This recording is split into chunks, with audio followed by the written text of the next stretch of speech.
Hello and welcome to Willow Woodworks. My name is Richard. As you can see behind me, collecting, repairing, and running old Lionel trains is just one of my major hobbies. But you're not here to talk about my trains. We're here to talk about making some sawdust. Well, spring is already here and already upon us, and Valentine's Day is already in the past. But that doesn't mean that we should stop caring about those special people in our lives either, such as our significant others, girlfriends, wives, or even our mothers or grandmothers. There are always other special occasions throughout the year, such as birthdays, anniversaries, and days when we just want to let them know how much we care about them. So with that in mind, follow along with me on this build that is sure to put a smile on their faces and perhaps shed a tear or two. So let's head out to the workshop and get started. Okay, now I've gotten kind of started a little bit ahead of time here. What I've got here is I had taken some 3/4 inch thick MDF and I cut two strips that were 3.5 inches wide and then cut those into 1 foot long lengths and then glued them all together so that I've got a 3 inch by 3.5 inch by 12 inch piece of block here, and I've got everything already squared up, so I'm ready to move on from here. The next step will be to take and cut this directly in half. My next step is that I want to put my two pieces together, and I want to apply my template that I have here, and I'm going to add this to this by using some double-sided stick tape. So I'm just going to simply apply some of these pieces, and I need to align these just right. I'm going to cover the whole thing here just to make sure that I've got, because I don't want this template to move. So I'm only going to do the 1/2 for right now.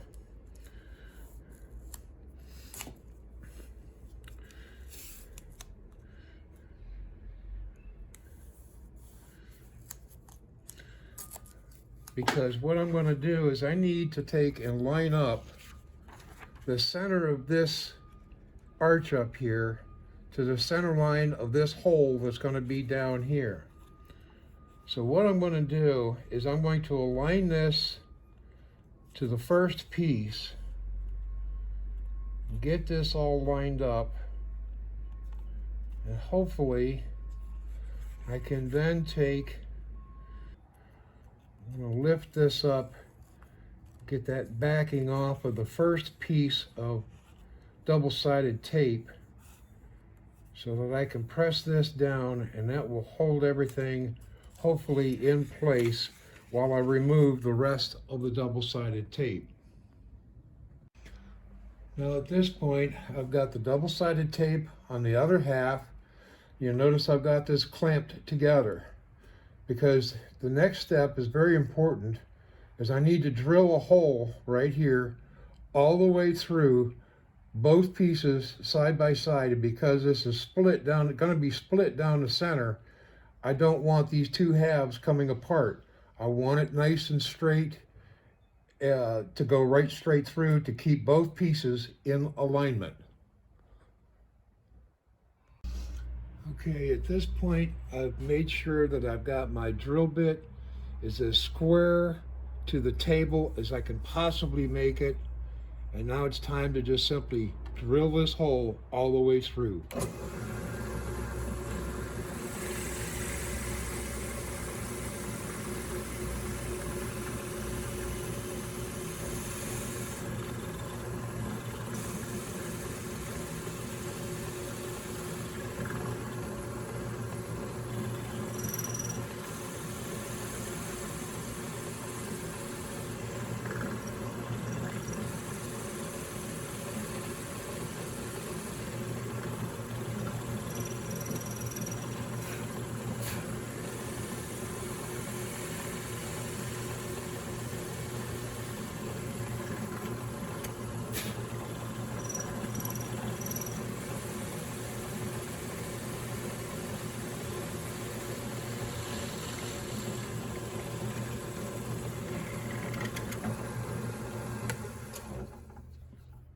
Okay. Now that I have the hole drilled, I can actually separate the two pieces right down through the center here. They can cut through my template and relieve my clamp so that I can separate the two pieces. Now at this point, it's time to move on to the bandsaw and make the outside cut and the inside cut on both pieces. Okay, and here's what we should be left with. Take that out of there. Take these pieces out of here. Get this center core out of that. And this is what we should be left with. Now the reason I put this hole in here is because I'm going to be using a piece of some hickory dowel rod to make a hinge that's going to be in here so that this can then hinge open like this and come back closed again.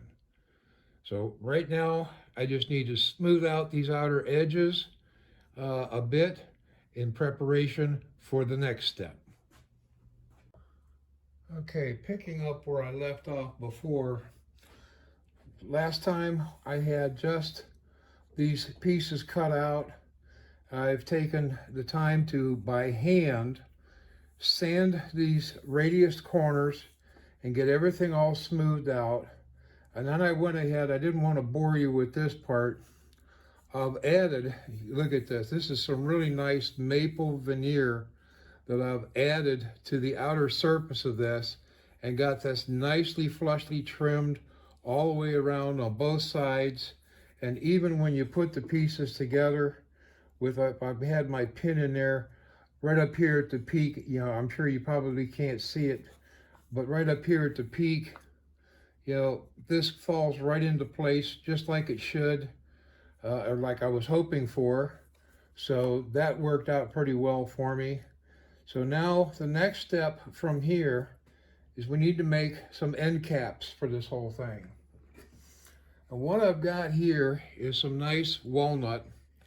I started off with a board that was, I believe it was like 24 inches long.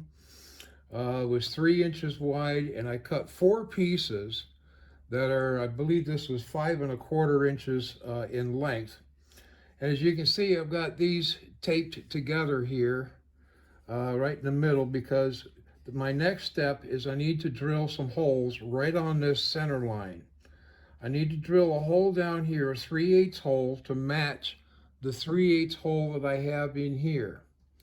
I also, up in here, I need to drill an 1.5 inch hole that will be, you know, used in a future portion of this. You'll see what I mean later on.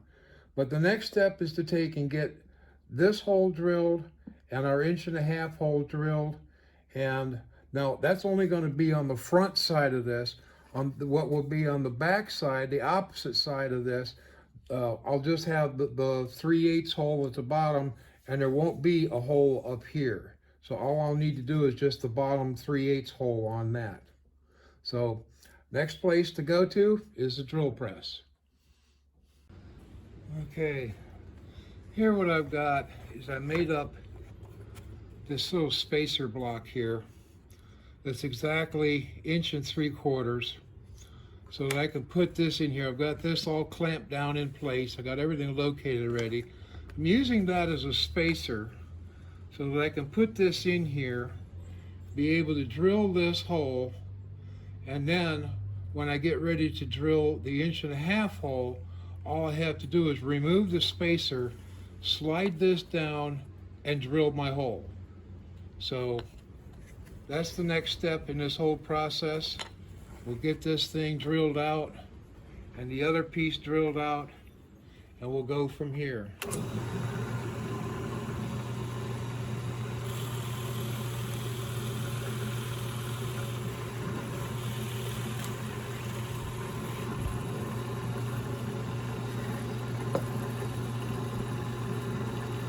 I nice clean hole at the top. The tape helped make a nice clean hole on the bottom as well. So now we can get the other one drilled and then move on to our 1.5 inch. Okay, I've got these holes drilled. And as you can see, what I did was I took and I placed the pieces in place and then traced around the outside onto the tape. And then using my bandsaw, I left a little bit hanging over so that I can trim these outer edges down to match the outer part of the body here. But I've also discovered after doing that, this is what I was afraid of. I got ahead of myself.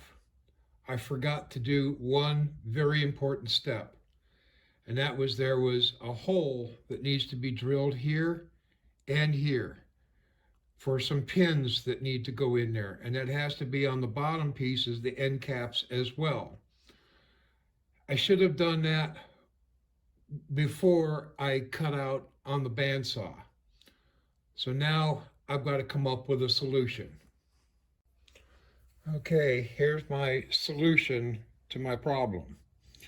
Like I mentioned earlier, there was an 1/8 inch hole that needs to be drilled into here, and it needs to be located just right from this pivot point down here, where I have this 3/8 hole down here.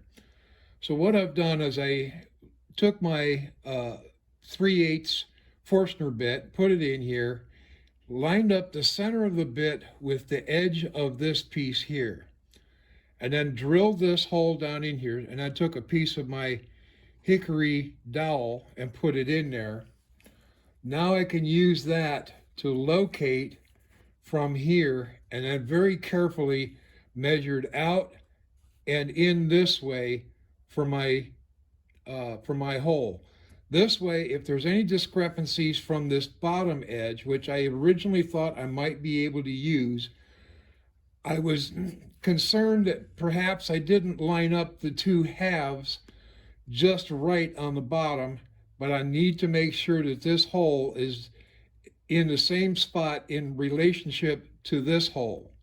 So this was my solution, and I'm hoping this is going to work.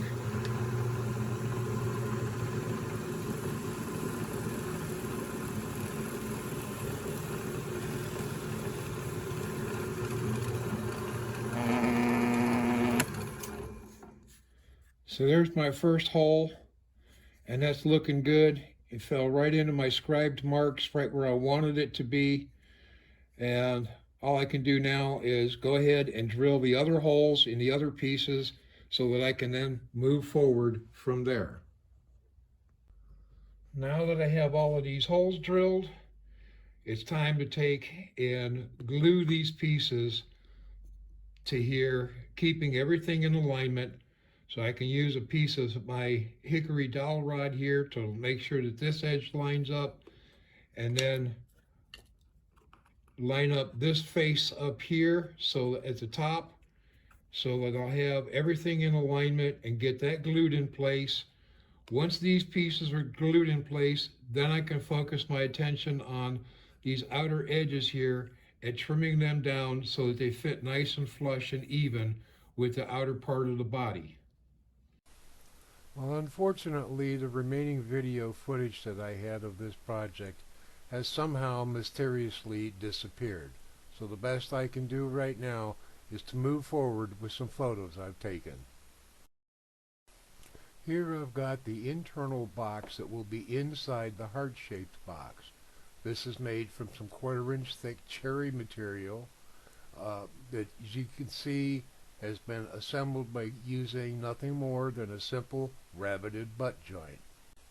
The rectangular hole that you see in the front of this is to accept a drawer that will be made next. I'll explain later about the slotted holes at the bottom. Here is the drawer that I made with some 1/4 inch thick maple, again using a rabbeted butt joint for construction. Here I've applied some finish to both of the box and of the drawer using 1 coat of shellac and 2 coats of lacquer using 400 grit sandpaper to sand between each coat. The drawer pull that you see here is from a pair of earrings for pierced ears that were donated by my sister. I just had to shorten the stem that was on the back of it, a little bit of CA glue, and I'm all set and ready to go. Okay, so here we finally have all of the pieces to put this thing together. As you can see here, I've added some magnets at the top of each of the heart-shaped pieces so that when they come together, I have a magnet there to help hold things together. But basically, to assemble this whole thing now, I've got these 3 brass rods. This is 1/8 inch solid brass rods that I've cut to a specific length. And I've got my wooden hinges here made of hickory. So all I need to do is put these together and drive this pin in here. And so the pin is going to be, it goes all the way through to the hole, to the very back. Move these pins out of the way. Now we can take this entire assembly here, and this is the purpose of these slots, because I have this brass rod that goes in through here, that goes into this slot, and this goes all the way through to the other side. It's a little difficult sometimes to get it to line up, but eventually I end up getting it, there it goes, getting it to line up. And then we do the same thing on the other side. And this goes through that slot and pokes through to the other side. If I can get it to line, there it goes. And so now when the box opens up, this slot just allows it to only open so far, and the magnets help hold everything closed. Of course, now our drawer can open up, and you can see I've got a nice necklace in here. Let me take and zoom in a little bit better here.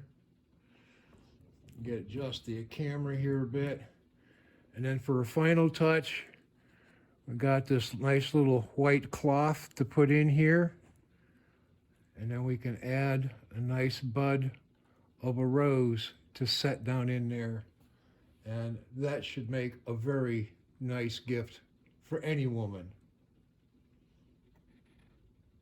Well, I hope you've all enjoyed watching this video as much fun as I have enjoyed making it for you.